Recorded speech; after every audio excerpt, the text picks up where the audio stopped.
Welcome back to Keith and Kevin's Repair and Restoration. Today we got a beautiful 1997 GMC 1500 SLE, but she's kind of got a little problem. She's got a little fuel pump problem. The other day, gentleman owned the truck called us up, said it won't run, so he quickly went down, and I probably should have got it on camera, but basically turned into a crank no start. Quick diagnosis, we had no codes. He had ignition because we did a little ignition test, but the funny thing is we did not hear the fuel pump. And so we told him, you know, do the old school trick. If you get underneath and pound on the tank, got the pump running. Of course, got the truck here, and today we're going to be replacing the fuel pump module. Now, these Vortecs, it's a little bit different pump than, say, the TBI trucks. First off, it's high pressure. This pump should be pushing roughly about 58 to 64 pounds of pressure. We're going to test that. Even though the pump is working, it's going to leave them stranded because it's making some kind of weird noises. So we're going to turn the key, you're going to listen to the pump, we're going to check the pressure, and then we're going to go through and basically replace the fuel pump module. Because yes, in this, it's not just a fuel pump, it's the entire kit and caboodle. So stay tuned, we got a lot to do today. On the Vortex, really important that you get yourself a fuel pressure gauge because you've got to relieve pressure because this is an intermittent pump failure. So I know we're going to have fuel pressure because after we tap the tank, it's been working ever since, but we know it's going to leave them stranded. Come back here on the fuel system, you're going to find this port back here. That's where my hand's pointed at, and that's where you got to screw to. So we'll take this off. Don't lose it, you don't want junk getting in there. We're going to do a static pressure test because we just need to know what's going on with this pump.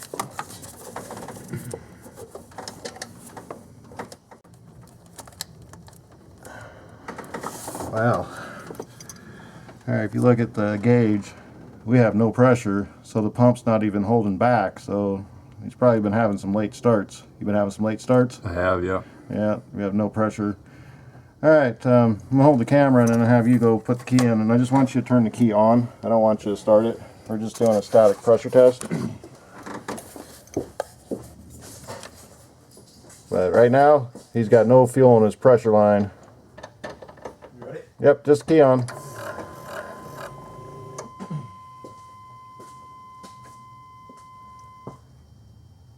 We're not even holding pressure back.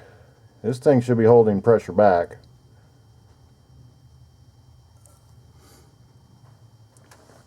Alright, we're going to open the door and go ahead and start it. You ready? Go!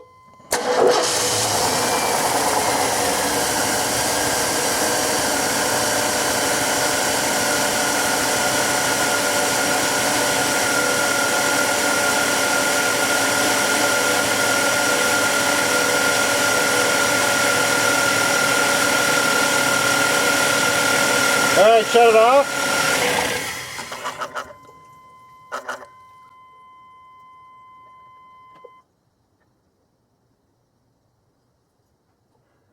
Yeah, another way you can test these if you're having a late cold start, you can turn the key on for a couple seconds, prime the system, and if it starts up real easy like it should, then yeah, you definitely got a problem with your fuel pump module.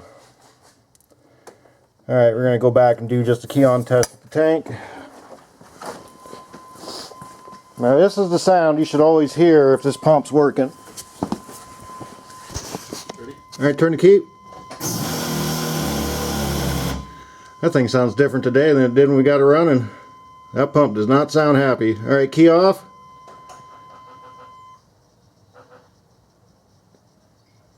Alright, key back on. Oof.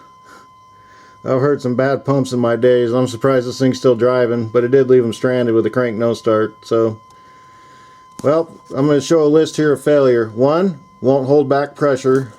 Now that could be the fuel pressure regulator in the fuel injection system, but listen to this pump. I believe it's going to be in the pump. But that pump shouldn't sound like that. It should sound, well, you're going to hear it when we put the new one in, but it should be a high-pitched noise. This thing sounds like it's just grinding to pieces. Alright, well, we're going to get this tank down and see what we got to do.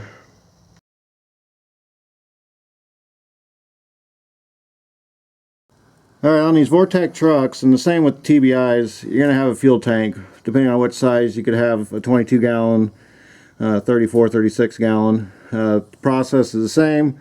There's a couple straps to remove, drop the tank down. There are videos where guys remove the bed. You know, unless it's a specialty case use, I would go that route. But generally what you're going to find, if you want to take the bed off, you need a couple guys, about 12 pack of beer, and about 6 new bolts. We're not doing that. This strap is a little bit different though. If you look over here, we actually have 2 bolts on the frame and then a jack strap that goes up. So we're going to spray this with some WD-40 because it looks like this might have been down once already. I'll show you once I get to the back bolt. If you just pan over here real quick. We have a bolt up here that's not all the way up in the frame, which is kind of odd to me, but we'll get there when we get there. Other than that, basic hand tools and a jack. Alright, you see here, I use a piece of wood to balance the jack. You don't want the jack going through the gas tank, obviously. You want to be careful with that. We've already went ahead and sprayed all our bolts. The setup on this truck's a little bit different than I'm used to. Usually it's 2 straps, but we got one in the back and then we got a little side holder here. So if you look over here, camera, we got these 2 bolts. They're 15 mils. Your setup might be a little bit different, but this is a half ton. This is not like a heavy hauler.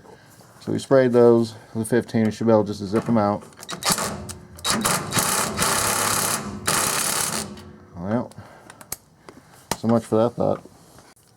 I was hoping I was going to be able to use the rigid today. Well, something tells me this pump's been out before.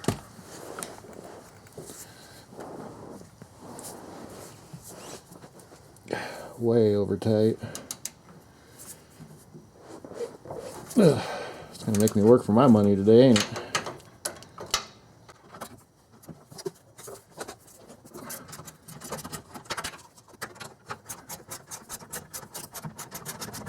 This truck's too clean to take the bed off. I wouldn't do it anyway, unless this thing was like a utility truck and you had really no choice, but it's not. It's just a cream puff hunting truck. I will say it is really clean though. You don't see a lot of these Vortecs clean like this.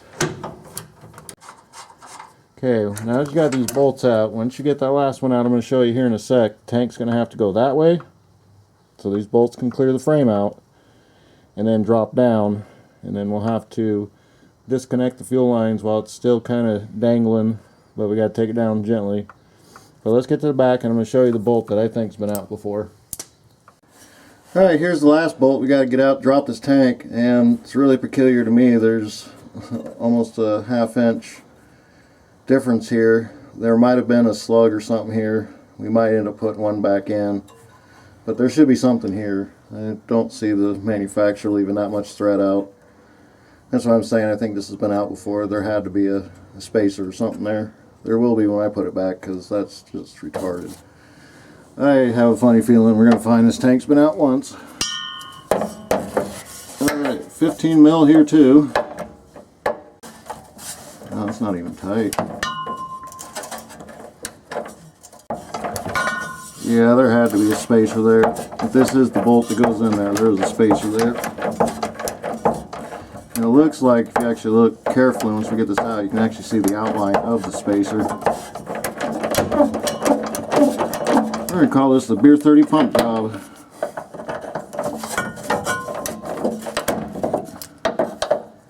The other funny thing is this thing says it has 3/4 of a tank, but this thing sounds hollow. So when we get it open, we'll see how accurate it is. One thing nice about replacing the fuel pump module is you get a new sending unit plus a new pump. Now this is a fine thread bolt, so it might take a minute to get it out. It'd be a lot easier if I had a lift. Like most of you won't have a lift.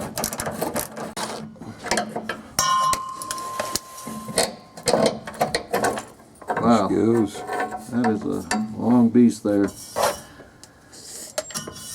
Alright, and if you look here, I don't want to take that out, but there would have been a spacer on it. That's about how much distance we have to make up, so we don't have the original, but we're going to put something in place that'll work just fine. Alright, so we got this fuel strap here. I'm going to go ahead and pull it down and out of the way. You can kind of bend these a little bit. Don't get crazy with it. And we gotta see. We got a weird support system on this particular tank. That one don't want to come out. Oh. Huh. Gotta love rust. There's two more. I thought that was for suspension. It brought me a good one today. There's 4 bolts, not 2. Alright, well, no problem.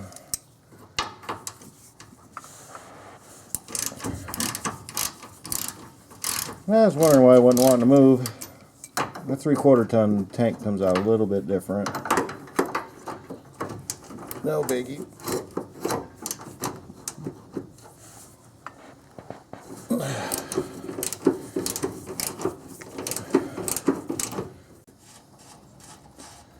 Alright, let's see if she'll slide now. There we go. That thing's gonna slide quite a ways. I hope I don't hit the drive line. I don't want to have to take drive line out to do this job. Alright, lower the jack a little bit. Okay, now I've got to get under and look. Alright, before the tank will drop out, kind of spaced it, but they got the filler and the overflow. And when they did this, they pointed it that way, which means they got in through the wheel well, which is fine. So we'll do it their way.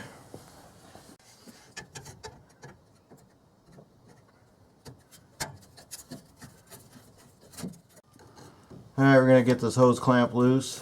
Now there is another hose, we call it the overflow, or it acts as the vent when you're filling. Anytime you put liquid into a space, it's got to vent air. No way around that.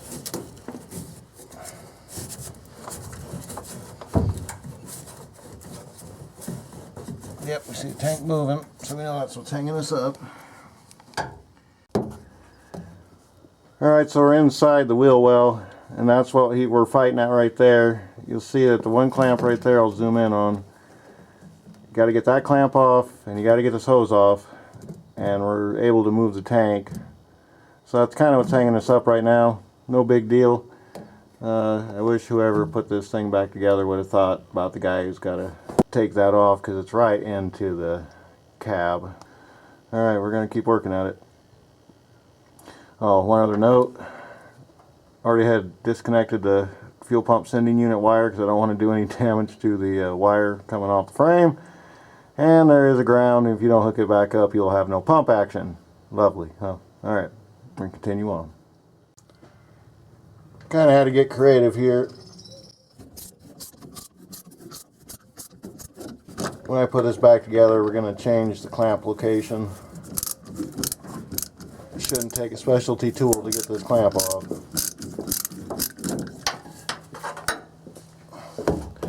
Okay, at this point, let's get those 2 hoses off. Alright, now that you got all your connections loose, you should be able to slide this over.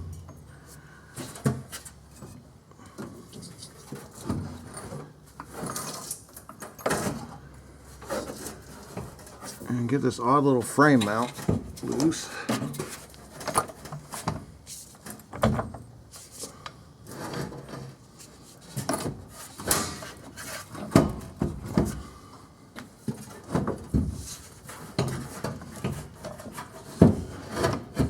Leverage is your friend.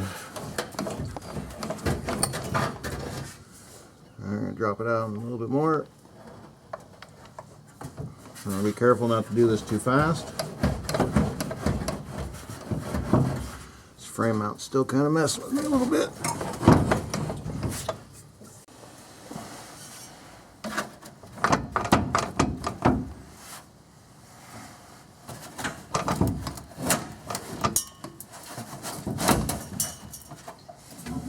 Not the cleanest way to take it out, but I'll take it.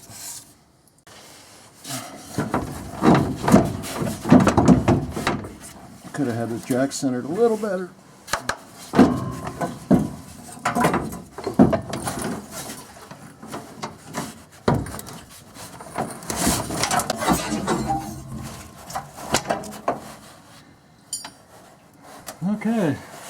down.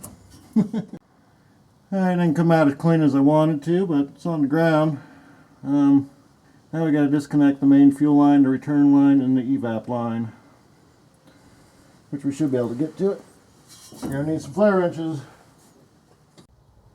Alright, before you go ripping your lines down, there's going to be a high pressure out, fuel return back in. So what I did, because I don't want to take time to figure out which one's what, doesn't really matter. I mean, it does matter, but just make it mark. So I got a black dot here, goes to black dot here. This line should meet this line we put the new sending unit in. This one has no mark underneath, so we know when we put this back together, because this is pretty much the point where we're going to have to hook it up, because we're not going to undo this, we're going to undo it from the sending unit, but there's not enough room to drag it out from underneath the truck. You're going to need some flare wrenches. Don't do this without a flare wrench. Bad things will happen, and if you strip that, I mean, yeah, it's replaceable, but it's just more money down the drain you don't need to spend if you just do it right once the first time. Now, the rubber hose you got to get on first. It's going to be 5/8 on this side. Just want to see. Yeah, nope, that ain't going to happen. So it's going to be a 3/4 and a 5/8.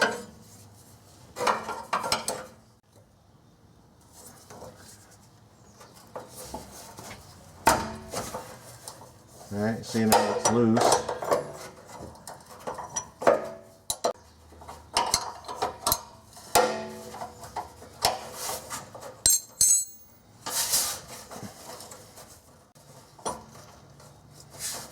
Alright, at this point you're probably going to lose a little bit of fuel in the line, even if you dump the pressure like we did. That's okay, that's going to happen. No smoking, don't use high powered lights, use LEDs. Alright, line 1 is out. What we're going to do is we're going to point it up so we can keep the fuel spill down to a minimum. Because I don't know about you, but I don't like getting dirty with fuel. Alright, time for the back one. Yep, flare wrenches are a must. You can get them cheap at Harbor Freight, so no excuses. Get your flare tools. It'll make life a lot easier for you.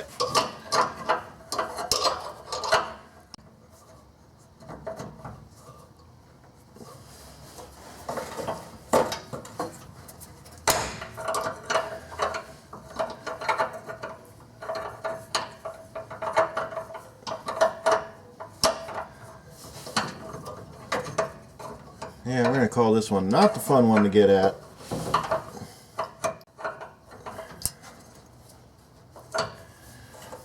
I guess to make life a little bit easier, we can get the vent line off. We can pull it down out of our way and deal with it later.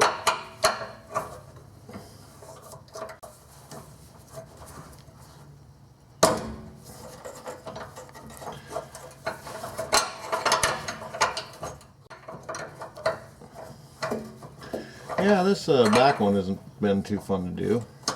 We got it.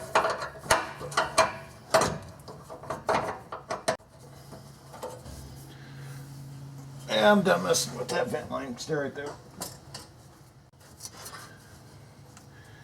Yeah, I'm kind of fighting with this vent line, so we're just going to go ahead and deal with it now, I guess. I'm going to save the best for last.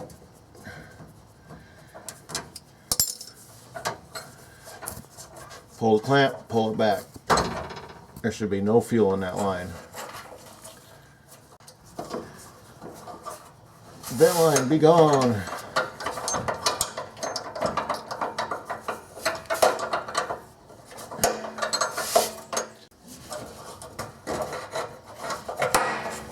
Okay, get the fuel line up as fast as possible.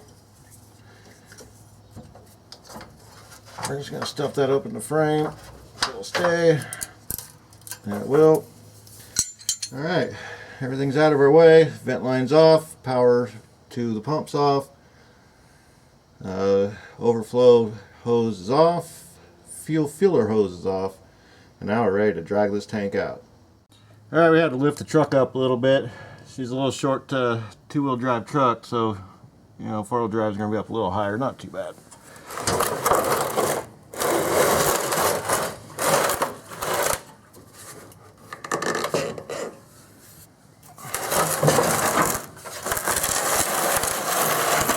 by giving birth to a baby gas tank.